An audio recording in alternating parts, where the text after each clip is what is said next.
So some considerations as we get ready to vise up our part and put our end mill in there is to make sure that, like we were saying, our reality matches our simulation.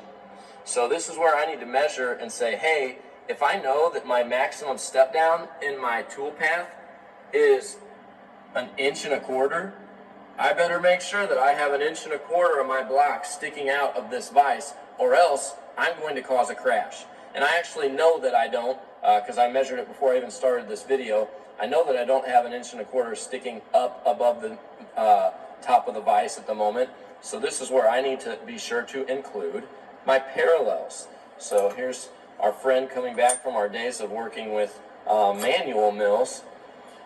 We're just going to set those parallels in there. I do want to make sure I've got at least, like, I don't know, 1/4 inch is nice to have as a lip for everything to hold on to.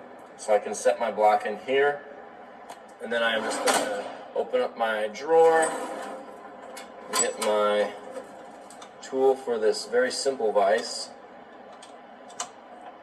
and tighten that down. So I've got a nice firm grip on there, and I can see that my block is now tightly in my vise. So one of the best ways that we can make sure that our end mill is set up properly in our tool holder is to actually measure it and use a Sharpie here to mark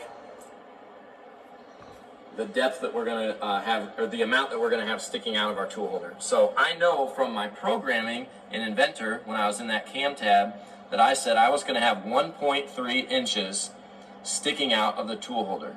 So that is 1.3 inches right there on my dial caliper. And I can just set this here and say, okay, I know that's where I've got to get it in the tool holder.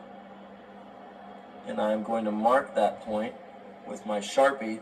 So now I can very easily transfer that over here and say, all right, that's how much needs to go up in there. And I'll get it right to that point. Perfect. So the reason we want to have as much as possible, no less and no more than that amount in there, is because we don't want a whole bunch just sticking out. Like, we don't want to say, oh, well, why don't I just stick 2 inches out? Well, because that can increase the likelihood of deflection, like the tool bending or being more likely to break because of all the leverage being pushed against it from the material it's running into. But obviously, we certainly can't have it be too little sticking out, because then we're going to crash. That is very undesirable. So I'm going to get this to the depth that I want it, and then I'm going to tighten it in there using these 2 wrenches. That's how this particular mill vices up. I got a 13 millimeter wrench here on top, and I got a 17 millimeter wrench on bottom. And I'm just going here. I can actually snug this up first. Hand tighten there. Now I can actually free up a finger in it. There. Get these 2 wrenches on here. Just snug it up. Don't need to go like Hercules on this or anything, but there we go.